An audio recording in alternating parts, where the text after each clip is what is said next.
I'm going to introduce the speaker for this session. Her name is Gloria Apara. She's probably going to pronounce that last name a little bit different than a southern version. Gloria grew up dreaming of travel and international exploration, and as a trained physical therapist by profession, was never happy with the traditional lifestyle.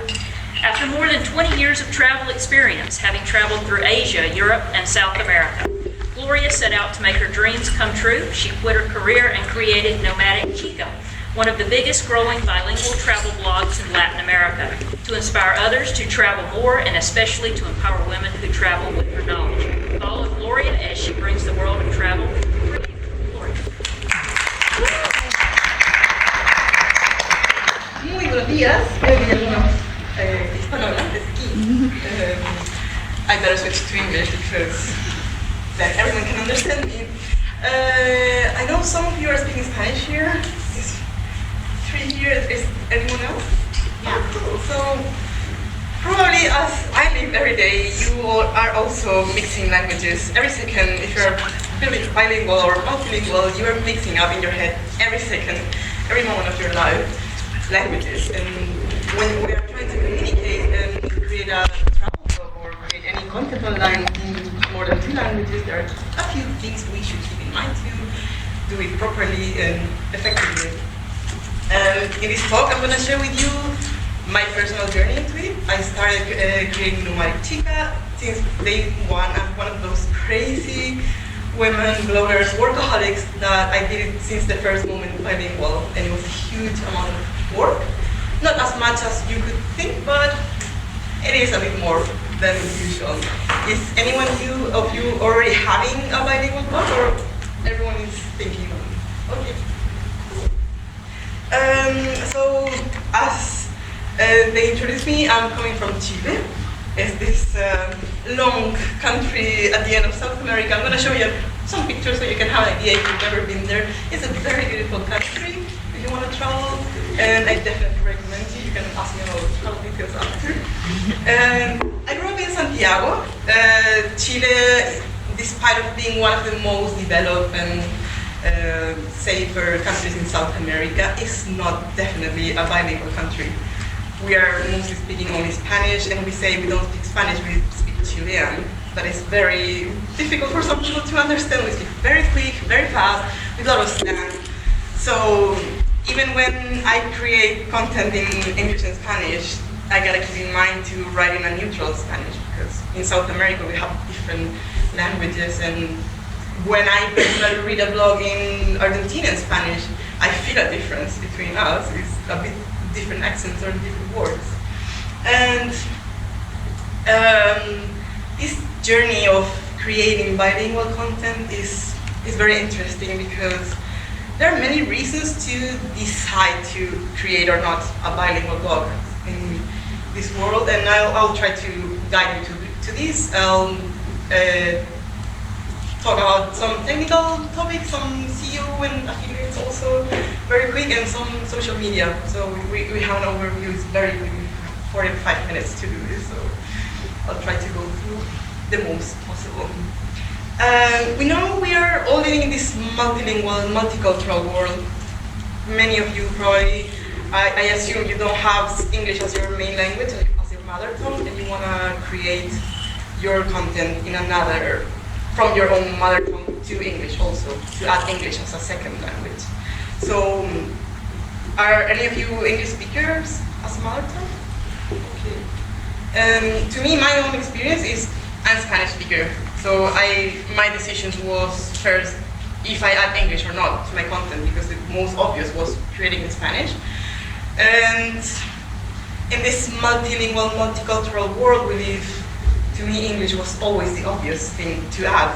I grew up in this country where for us it's like a bubble, and to me I always had this hunger of traveling, of discovering the world, and I knew I had to add English as a main. Then I was also studying French, so I'm not bilingual, I'm multilingual. Now I'm learning English and German.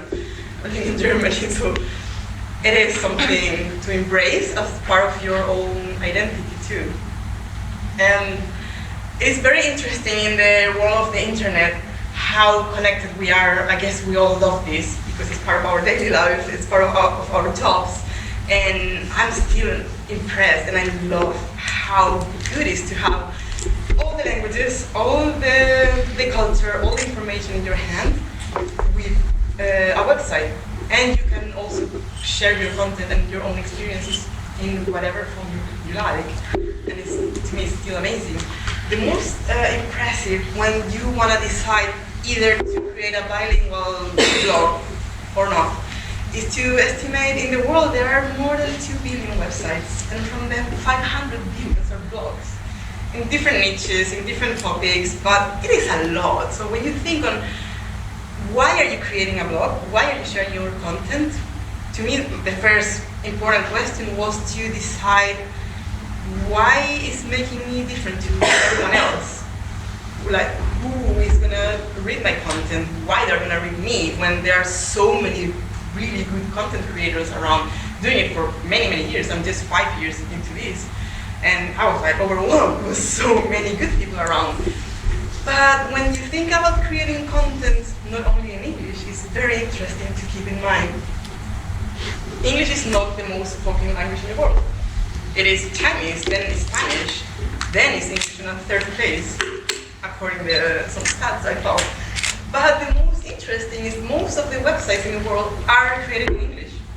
It's more than 50% of websites in the world are created in English only, not in bilingual. So there's a huge potential to bilingual blogs or blogs in different languages than English. It's like a huge, huge market, and people who are avid to read content in their own language for reasons I'm going to share you later. And also it's very interesting to know that there is a growing, there is the amount of users who are in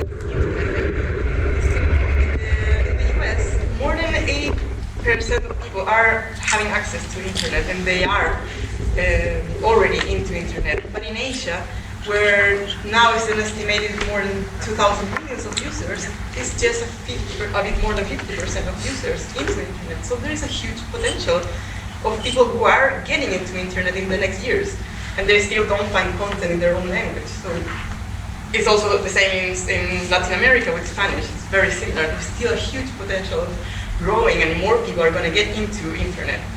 So it's a good thing to keep in mind when you are creating bilingual content, because a lot of people want to read in their own language.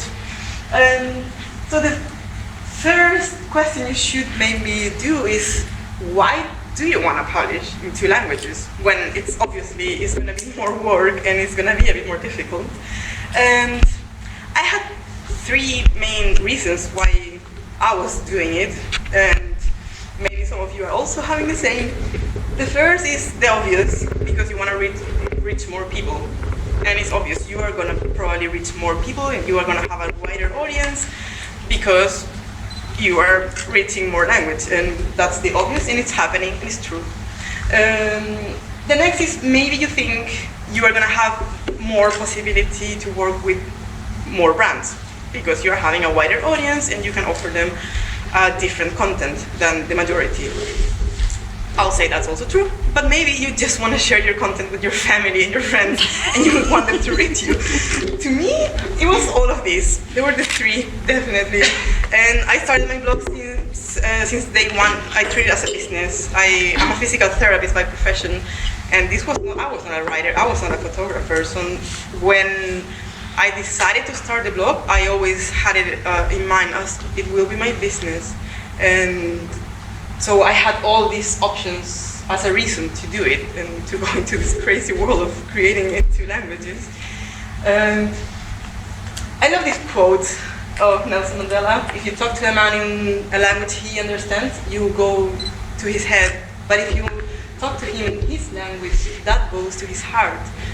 And that's very important to keep in mind when you are creating content, because now I'm using a common language. It's international English. I even have no clue on British English or US English. I cannot make a difference because I don't grow up with that. But if you are a Spanish speaker from Mexico and I write to you in words you understand, you always heard, probably you're gonna feel way more connected than reading a language that is not your own. So when you are creating content and you want to probably send your message to people, that's why you are doing it. And this is very important to keep in mind, because how people are going to read you, they're going to feel you, is going to be totally different if they read you in their own mother tongue. And so when English is not your first language, that was my most important question. Or if you are an English speaker and you want to add another language, there are a few things you should keep in mind. The first is like, should you publish in English or in the other language you want to publish in with? It is really adding something to your business, to your content creation. Is it going to be something powerful to add, or is maybe not so important for you? And to me, this was one of the most important questions I had, because when I started the blog, I mostly wanted to share content to Chileans and people traveling in Chile. That was my main reason to do it bilingual, because when I was organizing my trips in the country, I couldn't find any information in English. So that was my main reason to do it in English too, not only in Spanish.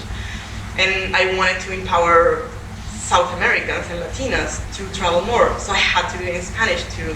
And it was this mix of reasons I had that to me were very powerful in that moment, that, okay, I have to do it in 2 languages. And then you gotta be honest with yourself and really ask you the question, are you fluent enough to publish in 2 languages? Sometimes we think we are very good. When I started the blog in English, and I'm still editing some older articles, I was like, I can't believe how someone was reading that crap. It was really bad. And I couldn't even understand myself, my own English, and I was like, what's the idea I wanted to say? It was like so bad. But I consider I was fluent enough. I could still work with brands since day one in English and Spanish, and it was kind of working out. And now it's improving every day, and it's still developing. But it's also you have to consider if you are ready to publish in 2 languages and not freaking out and not going crazy with that, because it is a bit more than an effort. And I also love this quote I wanted to share with you. There is something very important when we share content. I consider blogs are there to help people. It's very important why we are sharing the content. Is we are sharing our own experience, because for any reasons we are doing it, and we are there to help someone. So if you consider sharing the content in someone's mother's tongue is going to help them to feel you better, to get your story better, to get your message better, then that's a powerful reason to do it. And you gotta consider also, when you are creating bilingual content, you are not, or multilingual content, you are even more crazy. You're not only publishing words, you're not creating content in 2 languages by words, you are sending a message with it, and that's including culture. So you are creating multicultural or bicultural content, it's not only the words itself. And if you're doing it already, you know when you translate, you don't translate literally. You have to adapt to the culture, to the background, to the history behind that. And that's very important when you are sharing this content. A language is not only the way to share specific facts. You are having all the background with the culture, and this is related to how people see the world. Some years ago, when I was a teenager, I was studying Mapuche Dungul. That's the language of the Mapuches. It's an indigenous culture in the southern Chile, and it's very few people learning that, but I wanted to get to know them better because I knew they had a vision of the world I couldn't understand.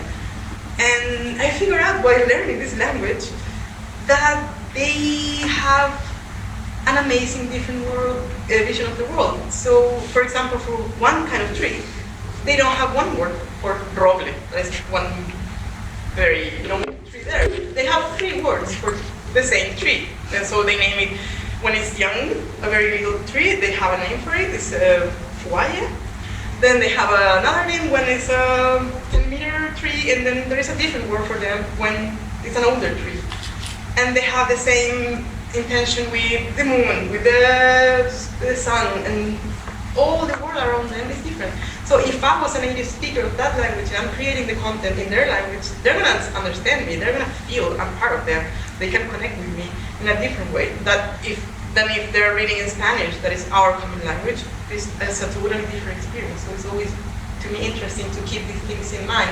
Or as I told you before, if I read a blog from Spain or from Argentina or Mexico, we speak the same language, we all speak Spanish, but there are some cultural differences, some histories behind, some background we don't necessarily feel so connected to. And it's always, to me, interesting to keep that in mind. And also, the language is attached to your roots, to your background. And I feel, to me, it's not only part of your branding, because a blog at the end is a personal brand. So it's very important to me to embrace your culture, your background, your culture, and it's part of your branding itself. And it will be part of your story. People will connect to you, and you will have a knowledge of your audience in a way different way again. If you share this background, the history, it's not the same if I tell a story and I say to you, oh yeah, this is like drinking a tea in Viña near the coast. You've never been there. You have no clue what is that, but if you've been there, if you grew up there, or if you live in a Muslim country and you have the sound of the mosque, and I share a story with that, but you never heard it, it's a totally different connection. And it's very important to keep that in mind when you share content in different languages, because it is very attached to culture. So there are different languages we can share content, and you gotta take a note on what's your own mother tongue or the language you want to create content. You might be creating content in a dominant language like English, Spanish, French, and there's a lot of people speaking it. It's your own mother tongue probably, and you want to add another language as an extra. And there is a bunch of people speaking already that language, so there is a wider market and wider audience wanting to read in that language. But maybe like me, you are sharing your content in a lingua franca, that's international English, as I'm doing here now. It's a way we can connect people who don't speak the same language at the same time, and we are using it as a way of communication. And if you're a traveler, you probably know you need at least English. When you don't have it as a mother tongue, you know you'll need it to travel easier. Or if you were like me, like I knew I wanted to move from Chile always. I didn't want to live in South America, so I had to learn English. And then I was in physical therapy. I needed to learn English because the research were way more better in English. So it was a tool also to open the doors of the world. It was like I had to think. And having it also as an extra on the content creation when it's not your mother tongue is helping you to work with the world also, not only in your own. But maybe you are having your mother tongue as a minor language. It can be that you are part of a minority or you are writing in a dialect not many people speak, like the Mapuche Gumun I told you before. And that might be a way to connect with your own tribe, with your people, and to share content with them that will be touching them in a better way. But then you add another language because you want to spread the word with other people too. So it's little things you should keep in mind when you are creating content in more than one language. My own experience was always good. I always felt, as I told you before, I had to publish in 2 languages. I had many reasons to do it. And Chile is a bubble. So my own experience was, if I'm sharing my travels, my experience with Latin Americans, because there is still, we are in an international world, we have internet, women are getting more empowered every day, but in South America, it's still something many women think they have to be at home.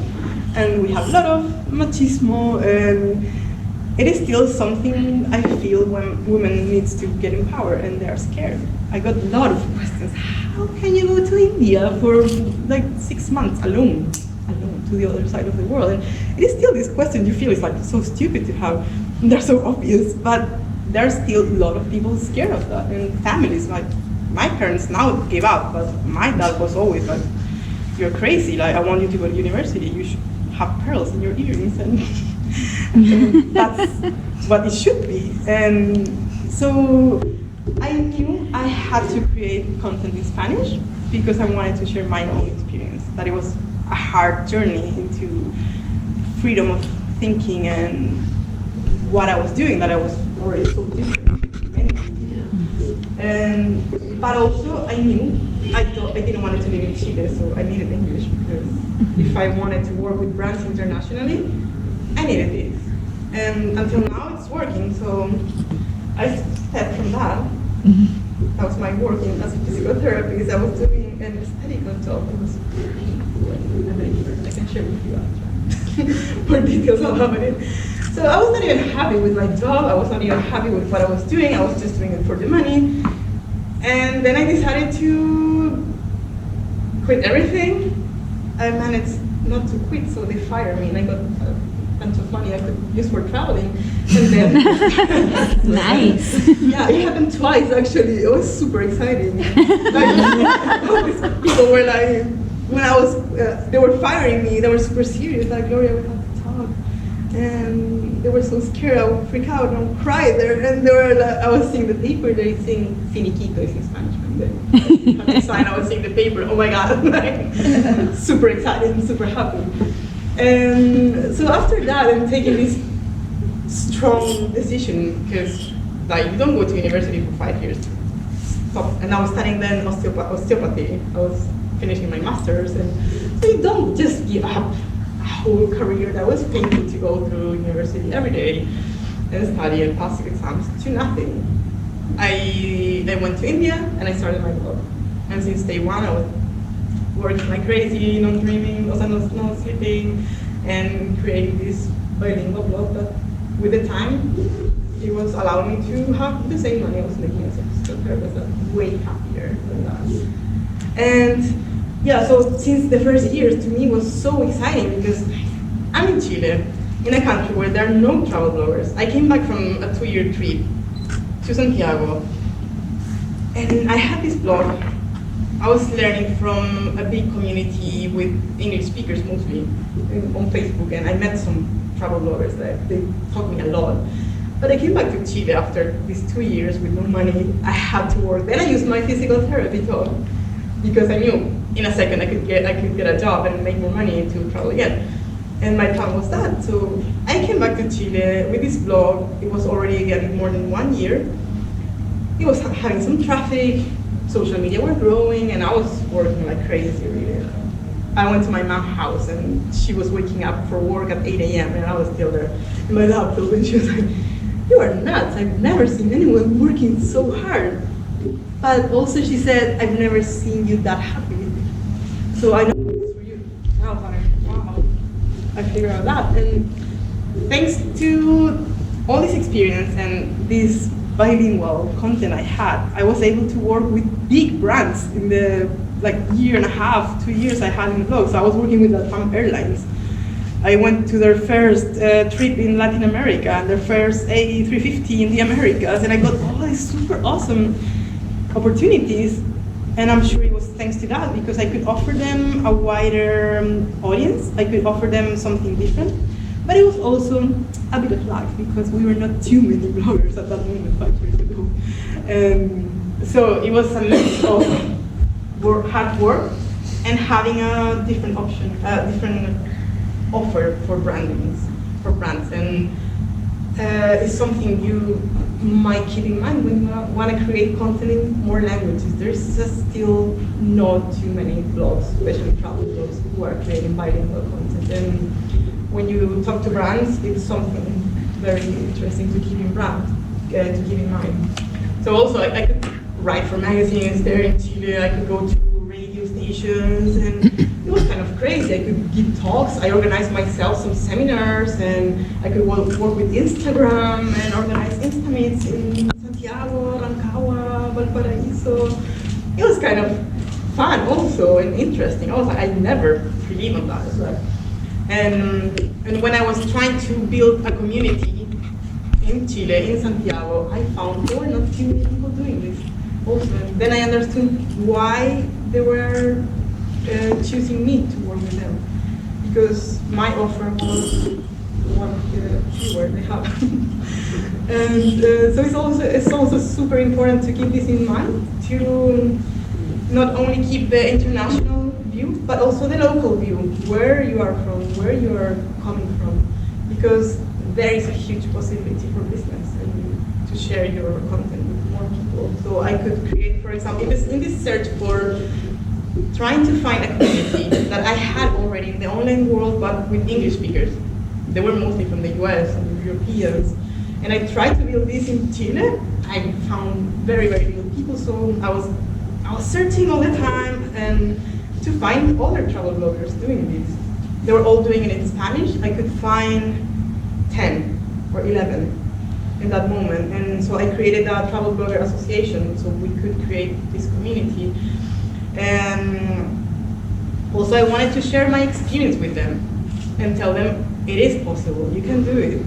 You gotta be professional, you gotta charge for your business, and all these things we know, people need to know, because it's also something I want to share with you a bit later.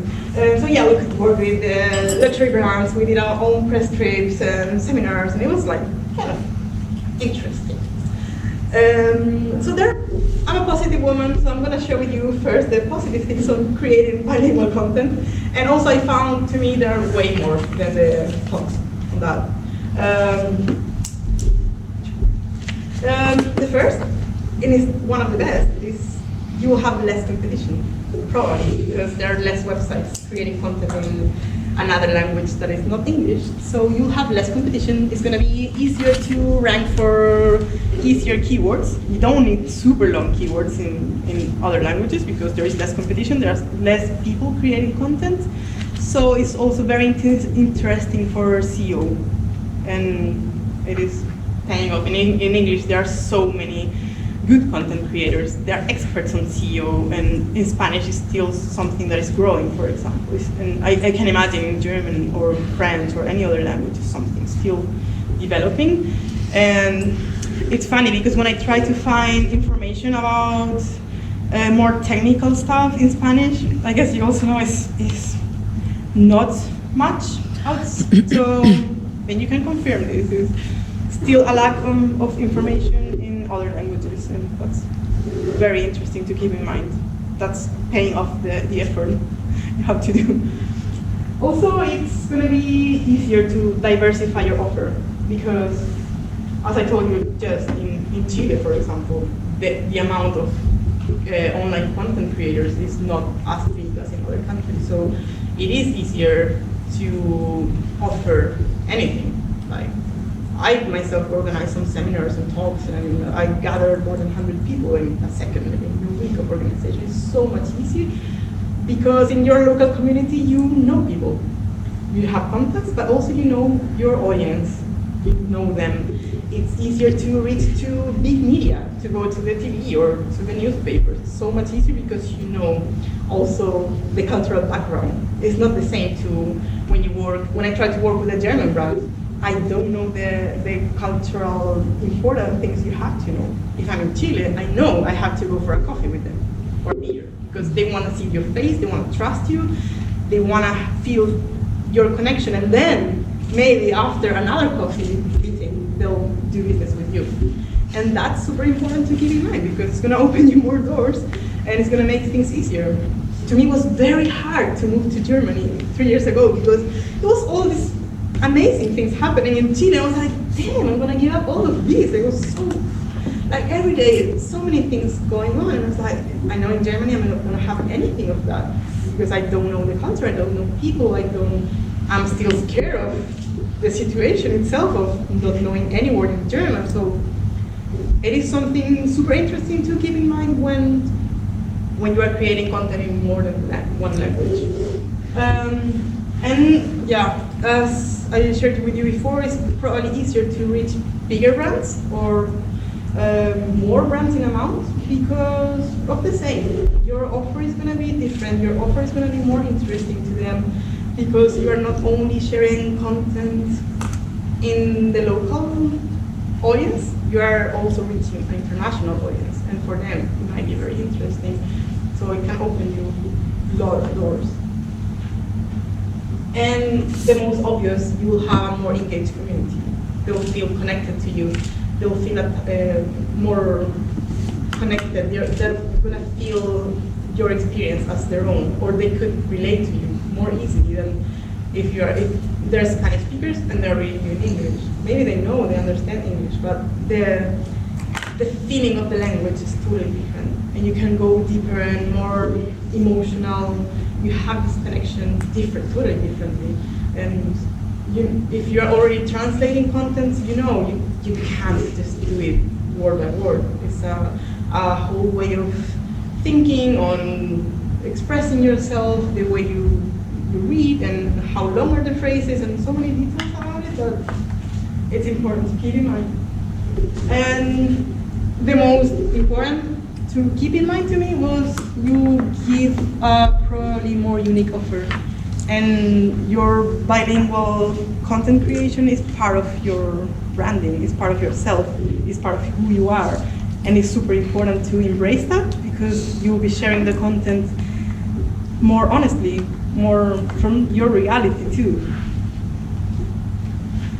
A few of the cons.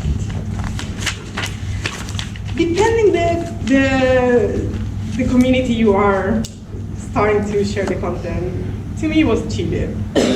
So travel blogging, content creation is still something in development. And when I try to work with brands there, I'm still having a struggle. Because not only because PRs and marketing, they don't know much of how this is working or how they should pay you, and because also a lot of the influencers, bloggers, they're very happy to go just for the free stuff. And they're very excited when they offer them $20 for writing an article for a big magazine. And so it's still a big struggle to educate them and to understand how this is working, how this is really a work, and how they should really pay you. So it could be one of the cons you have. But most of my paid works I do is not with Chileans, sadly, so I want to work with them. But yeah, still a struggle. And as I told you before, also it's probably you're going to have a smaller local community, so it's going to be harder to, as my case, I can only share with you my own personal experience, and this was happening and it's still going on. I still try to build strong professional relationships. And I was talking to someone yesterday, and I think it's still something cultural. It is. I was very impressed in the community of English speaker bloggers, how open they were when I was just starting, like how willing they were to give me some advices, and from like very big bloggers to me at that moment. And I was impressed because in South America it never come that until now. It's sad, but it can happen with your own communities like that. And yeah, the obvious, you're gonna have more work, honestly. But it's only an estimate of 30% more. With the time, you're gonna be faster, quicker, you're gonna have your own strategy, so it's gonna be better. And I had like different strategies. First, I started to write in Spanish. So I was writing in Spanish because I felt more proficient and I was quicker. I could develop better the ideas. But then when I was translating to English, it was painful. It was so annoying. So I was always leaving it for later. And now that I feel more confident in English after like 5 years writing English daily or kind of daily, I write first in English and then I translate because it's quicker. Yeah. So I just edit the English articles, I put it on Grammarly online, and I go through some grammar taggings, but then I translate to Spanish because it's easier to develop ideas and to put it in more softer for Spanish speakers. But we tend to have longer phrases, we go deeper, and I can go deeper in Spanish than in English. I don't have the skills to go as deep as I will go in the content in English, and to make it feel having sense and sounding good. So I do it like that, and until now it's working. So the technical part, I go very quick because we don't have much time for it. And you can go then later, we can talk later, or you can go deeper. It's very easy. It's super quick on how to do it. This is the easiest way to create a bilingual blog. Either you have one domain and you put your content side by side. So you have an article and you do one column of Spanish, one column of English, and you put some images in between. That's very easy. Or you do it upper and lower content, like stuff like that. Personally, I don't like it how it's looking. But then I found a very good solution of Inma from I Want to Travel. And she was very smart to do. She said she was having before applying, but then now she's having just a subcategory. So you can, you can see the ES for Spanish there, and you just click and it's the same domain. Easy peasy. If I knew this when I started, I was probably doing this. The only thing maybe it's not super good is that you can't have the menus translated when you do it like this. But it will depend on how many articles, or if you want to do everything bilingual or just few articles. When I started, I do it everything bilingual, 100%. And now there are some things I don't publish in Spanish. I do it in English because there are business articles, publications, so I don't need to publish bilingual, but still like 90% bilingual. Another option is creating a subdomain that I don't recommend. It will look like this. So, for example, for Spanish, it will look like es dot, the name of your domain, and dots, whatever. I don't recommend it because if you're not very techy, if you don't know about programming, you can mess up things. You're gonna probably can have a lot of duplicated content, and yeah, like when I was creating, I have no clue about it. It was not an option, and I still read about it, and it's like it's definitely not recommended. What I have is a subfolder or a subdirectory. To me, at that moment, I couldn't afford applying. That is the easiest way. Later. But it was at that moment I didn't have the money to pay an extra plugin that they cost money yearly. So it was the easiest, the more efficient, and more good-looking way to do it. It will look like this. So you have www, the name of your domain, and it's like a subfolder /es. My main domain is in English, and then I have it as an extra. But on the back, and it's two different websites. But they are treated on the globally. They're treated as one website. But to me, as a publisher, I have two different WordPress installations. And so I have one in Spanish, one in English. I have even different colors for each. So the English is in darker colors, and the Spanish is in reds and pink. So I know visually it's a different website-ish. And I can translate the menus, I can translate everything, and it's super quick. And I link the articles between them with a little image I put, switch to English or cambia español. So it was the easiest to do. And then you have all the plugins available. Some of the most used ones are these ones. One of the most used is the Holland. The thing is, like, most of these ones are paid. And they go from 29 per year for the next one, the WITS and all, to 200 per year. So it will depend because they have some free versions, some of the basic ones, and then you have to decide how much you want to pay for it. But they definitely make things easier because you install the plugin and they put all the beautiful flags to click through. You can translate each article. Some of them offer even translation services. For the WPM, I found my friend Vicky from Chronic Wanderlust. She's using this one, and she's publishing English-German. And you can see at the upper part, there are some flags. So you click and you switch. It's very clean, very easy, and it looks good at the end. Sorry, that's with WP. Yeah. So find examples on every website. I was asking a lot on the community, and I could only find a few people having it bilingual. Women also, because I wanted to share only. And the Q-Translate is also one of the famous ones, but it's not recommended because it's harder to edit each article when you translate them. So I found in many reviews it's not very recommended. It's like not easy to optimize everything. Then is the WordPress multi-site. It's working together with the multilingual press. It's a bit more expensive, but it's like you should put something here. And so there's also an option is the multi-site WordPress multi-site is just creating a platform for your blogs. So it's kind of what I have, but mixing it all together in one WordPress installation. So it could make things easier, but to me it sounds super overwhelming. Like I'm not a techie, so I was just making what was feeling easier. And yeah, the Lingotech is what Diana Mials is having. She's also publishing mainly in English, and she's having some articles in Spanish.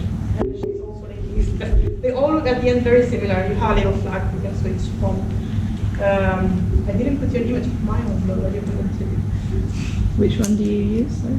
I have a subfolder. I don't have any plugins. Oh, of course, Yeah, yes. I'm still thinking. Now after 400 articles, it's only a pain. You need to change the theme. I still have what I did at the beginning. It's working.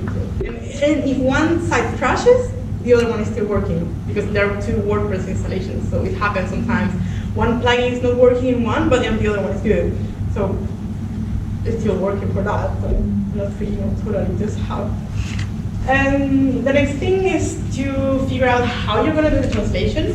You could do it on an auto translation, put it on Google Translate. I definitely don't recommend. It's really, really bad, and you cannot trust it in most of the combinations of languages. Like when I still try to translate from Spanish to German, it's like totally different. It's like this. No, not even making sense. It's totally different topic, so yeah, it's not. But what I do sometimes when I'm feeling lazy to think too much, I put the article when I'm writing first in either of the two of them. I put it on Google Translate just to have a layout I can work through. But knowing I have to rewrite everything, but it's just easier. And you could do it, so it's manually done, definitely, what I recommend. You could do it yourself, or you could pay someone to do it for you. It will depend on your resources. I'm not translating. You could use a plugin. So these plugins, some of them they offer a translation service, or something. You use it, do it automatically. But yeah, if you want to pay, you can use their services and make things way easier. Some things to keep in mind. The SEO. You have to treat both contents totally different. There's different keywords, different ranking for both, different titles, maybe from one is going to be shorter, for one is going to be longer, because there are so many things to keep in mind, and it's different for both. So that's one of the things that is a bit painful to do. And very important to keep in mind is the image optimization, always. If I knew that this at the beginning, it would be less painful, because I had to optimize the images, so now I still have. So I didn't, because the beginning knew you should do that.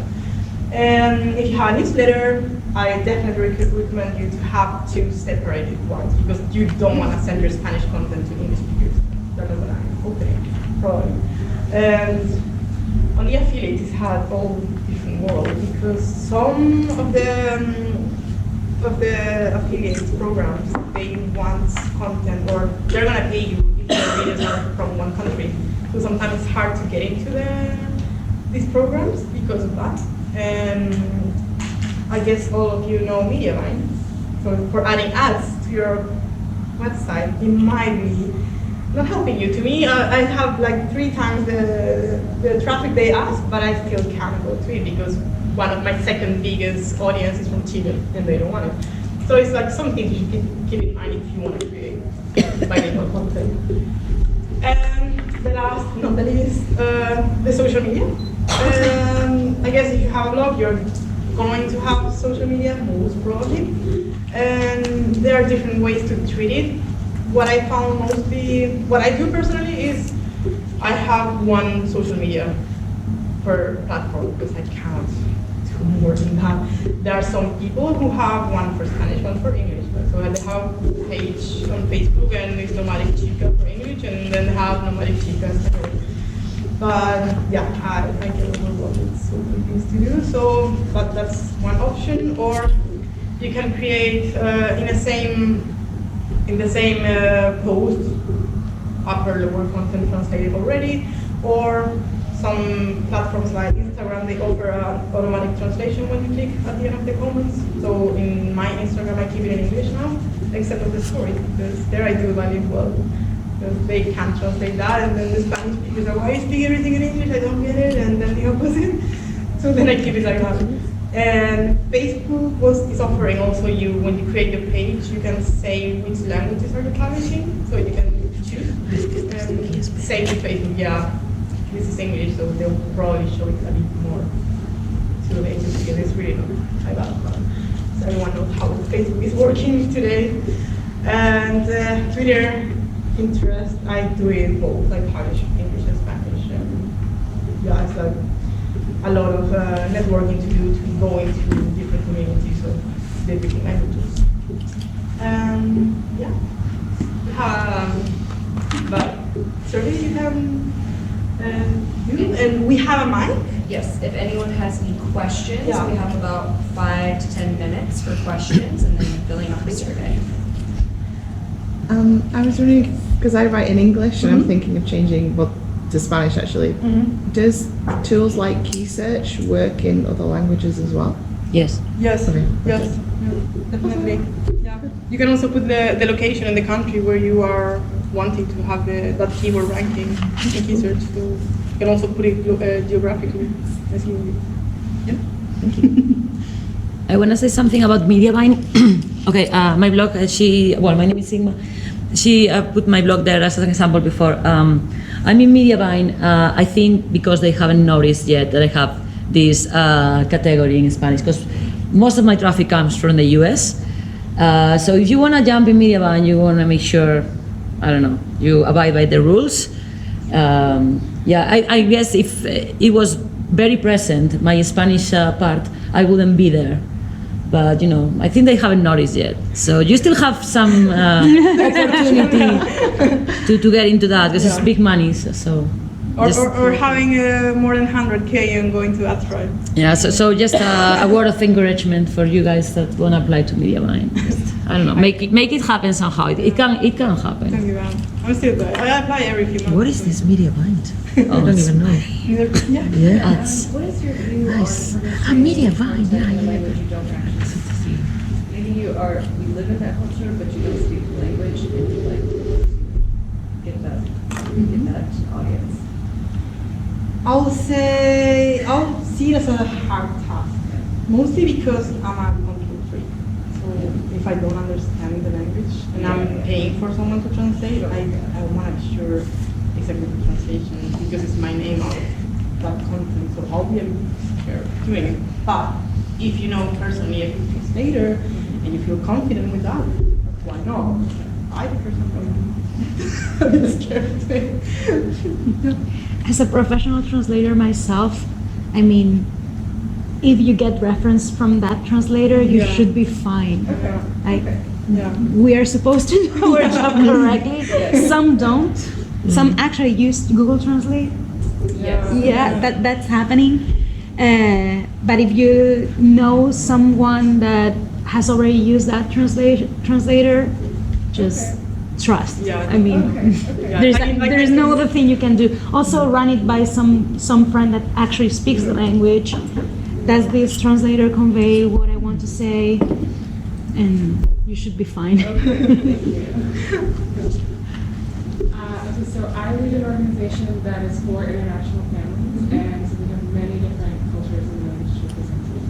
What do you think about a blog that switches between different languages to try to show the multiculturalism? Yeah, it's just, Is it too frenetic and like? but it depends. As she said, if you have a good translator you trust on translating the same content, it should be fine. It's great because of course you're reaching way more people, and when people reach you in their own language, it's a different connection with that. So yeah, you can really do that as well. Especially for our organization. Makes sense. Yeah, but it's all depending on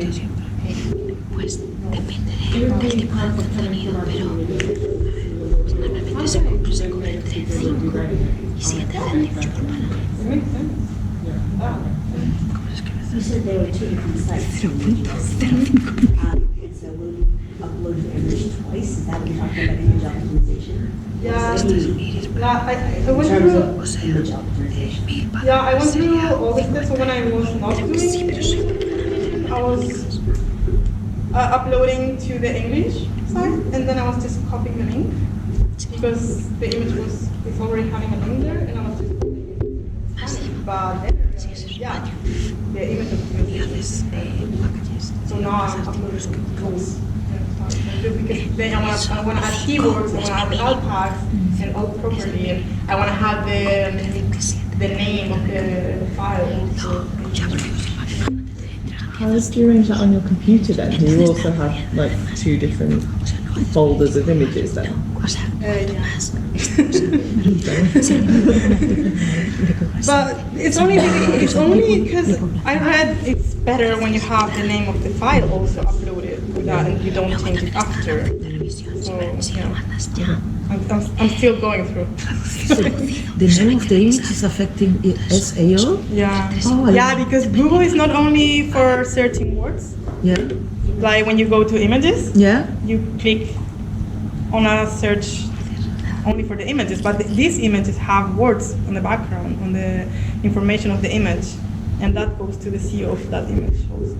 And that's linking to your article. It's like Pinterest, but on Google. So it's depending what keywords and what alt tags you have on the image. But if because at the moment I'm doing it only updating the alt text. So what you are telling is that you need to upload. I have only WordPress. If you have 1, 2, 3, 4, etc. I have the BPML plugin, and I create a post and I translate it into the Spanish. Yeah. For the image, I update the caption and I update the alt text, but I'm using the same image. So you're telling me that I should upload it again with a new I name? read it's better. I'm not technical, but it's. You read supposed it's to be better. Yeah. Okay, I will try that. But maybe I don't know how the plugins will work technically, so it might be. But when you have the file uploaded in your site file folder, it's keeping a name. So if you have DNS, image, whatever, 1, 2, 3, 4, 5, it's not the same as you have best hotels to see Playboy. No, the plugin is not changing the name, Yeah. so I will try that. Yeah. It's painful, but yeah, it's fine. I wanted to switch gear my article into Spanish. Is there a lingua franca for Spanish? I didn't realize there were all these different variations in South America. There is a neutral Spanish. There is neutral There is Spanish. neutral Spanish. And so when I get the translator, I just pay for it. Yeah. You have It's to called. ask. Español neutro. Yeah. Okay. Neutral So I need Spanish. to find a translator that will translate Yeah. to that. Yeah, definitely. Because there are huge differences. Yeah. So when you translate it to, yeah, I don't have any fixed example now, but when you write something in Chilean Spanish, we'll say something different. And when you write it in Argentinian, they use different accents even. Yeah, but then you wouldn't have the same cultural connection that you said was important. Well, maybe How you does that- mix that little subtle point, but it's like when I'm publishing in English, I don't go to subtle points for British or for Australian. I cannot go to that. So I assume I'm reaching a neutral audience. I can't go to that. Any more questions? Okay. Let's give her a round of applause. Does anyone have any questions or want